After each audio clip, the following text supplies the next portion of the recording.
Hello friends, आपका मेरे channel पर स्वागत है। तो हम 10th क्लास का मैथ कर रहे थे। हम 3.5 पर पहुंच चुके हैं। तो आज आपका क्वेश्चन है वही है, वज्र गुणन विधि से सॉल्व करना है। वज्र गुणन विधि से किस तरह से सॉल्व करना है वो आपको मैंने पिछले क्वेश्चन में भी बताया, लेकिन इस क्वेश्चन में आपका अलग क्या है, आपको पूरी लाइनें दी गई है, उसमें से पहले आपको क्या करना है, इक्वेशन बनानी है, उसके बाद आपको क्वेश्चन सोल्व करना है। ठीक है, तो 3 कंडीशंस थी आपकी, वो आपको याद हो गई होंगी, तो आप आसानी से क्वेश्चन सोल्व कर लेंगे। देखिए, सबसे मुश्किल काम लगता है कि इसकी इक्वेशन कैसे बनाए। तो आप इक्वेशन कैसे बनाएंगे, जो आपको निकालना है, आप उसे ही एक्स वाई लेट करके चलिए, तो आपकी इक्वेशन जो है वो आसानी से बन जाएगी, कोई दिक्कत नहीं होगी। तो इसके 5 पार्ट है, पहले हम पांचों की इक्वेशन बना देती हूँ मैं यहाँ, उसके बाद 1-2 मैं खुद सोल्व कर दूंगी, 1-2 आप खुद सोल्व करके देख लेना। ठीक है, तो इस तरह से आपकी एक्सरसाइज आज कंप्लीट हो जाएगी। आप जितना ज्यादा ट्राई करेंगे आपके क्वेश्चन भी उतने ही अच्छे क्लियर होने लग जाएंगे।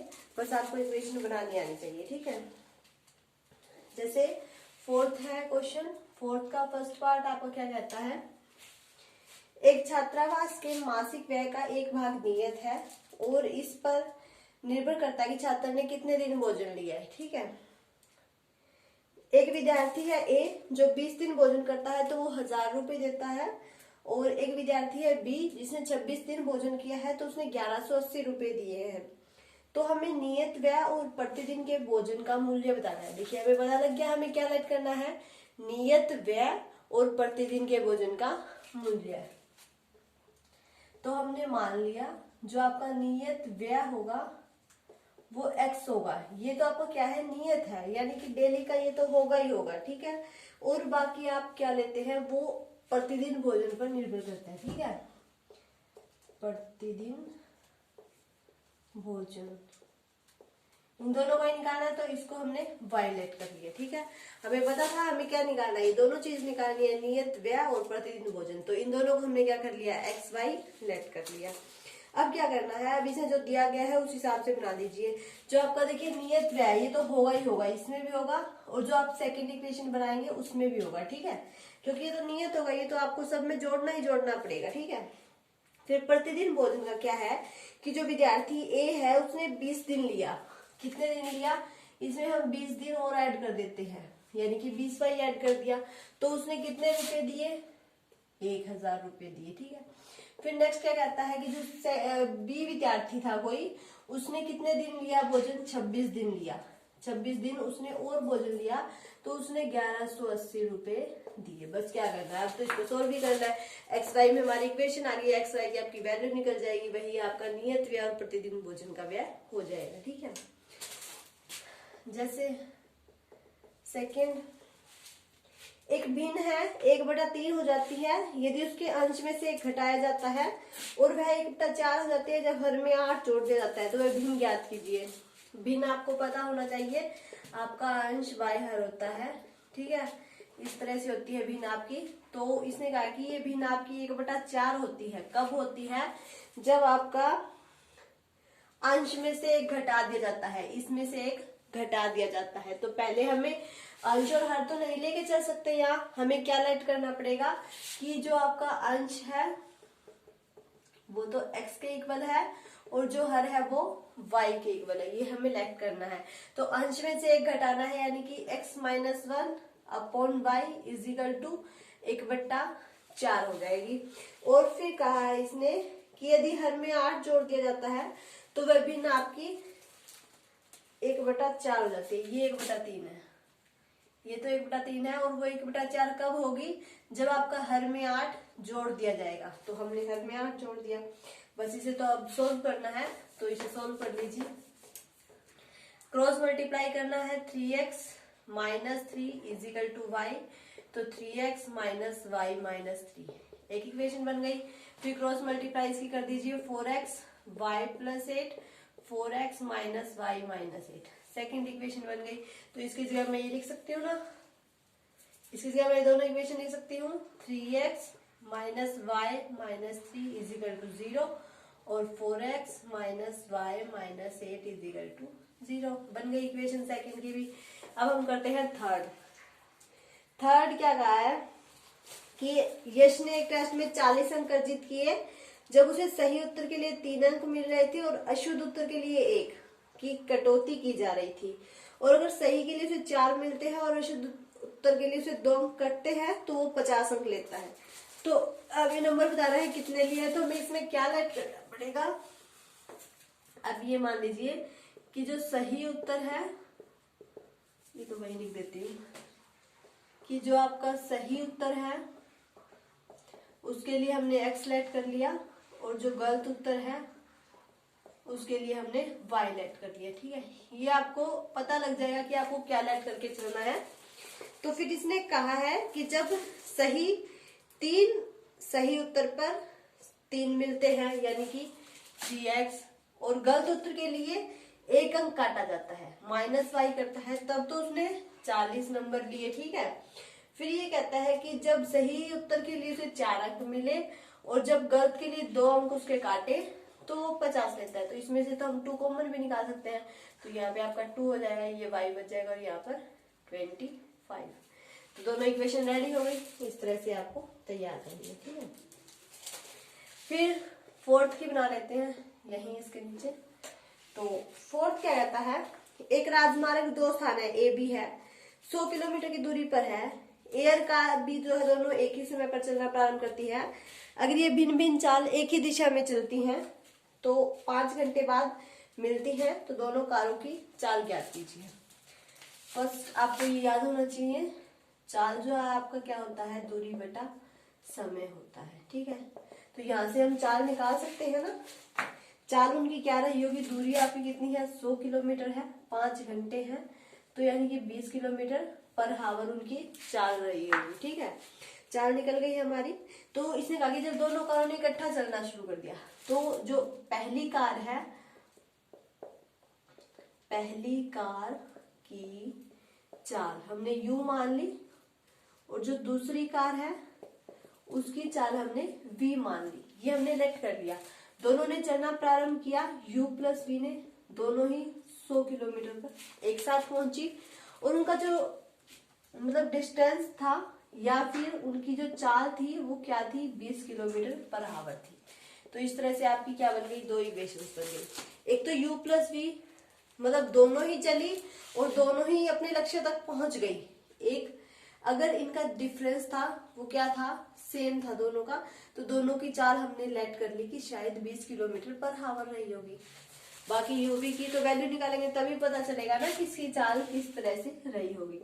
तो इस तरह से 2 इक्वेशन इसकी बन गई। ठीक है, फिफ्थ की बनाते हैं। एक आयत का क्षेत्रफल है 9 वर्ग इकाई कम हो जाता है यदि उसकी लंबाई में 5 इकाई जोड़ दी जाए और इकाई चौड़ाई भी 3 इकाई बढ़ा दी जाए। ठीक है, लंबाई तो 5 इकाई कम कर दी जाए। तो पहले आप इसका लंबाई x मान ली, चौड़ाई y मान ली। ठीक है, तो आयत का जो क्षेत्रफल है वो आपका क्या होता है,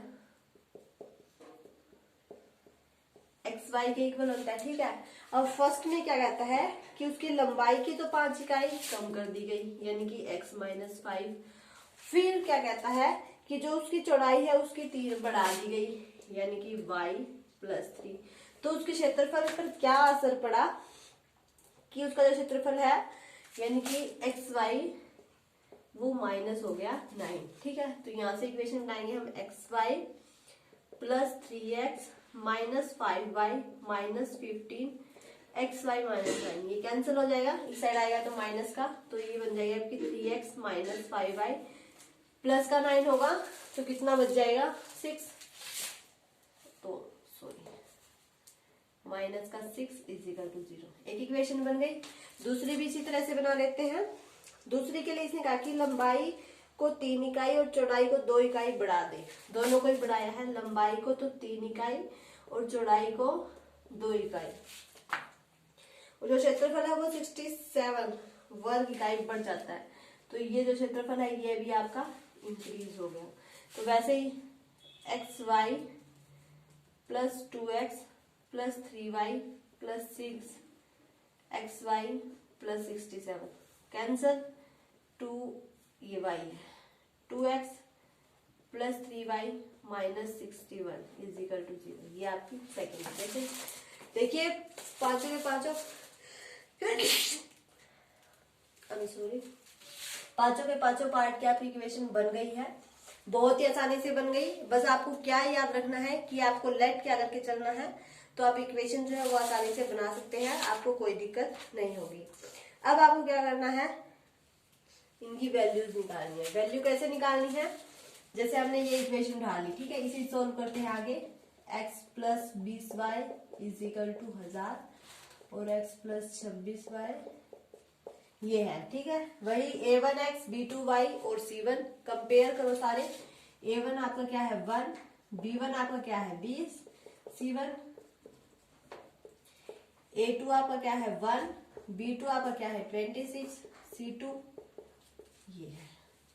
तो a1 बाय a2 1 1 और इक्वल डज नॉट इक्वल है, कौन सी कंडीशन आ गई, a1 by a2 does not equal to b1 by b2।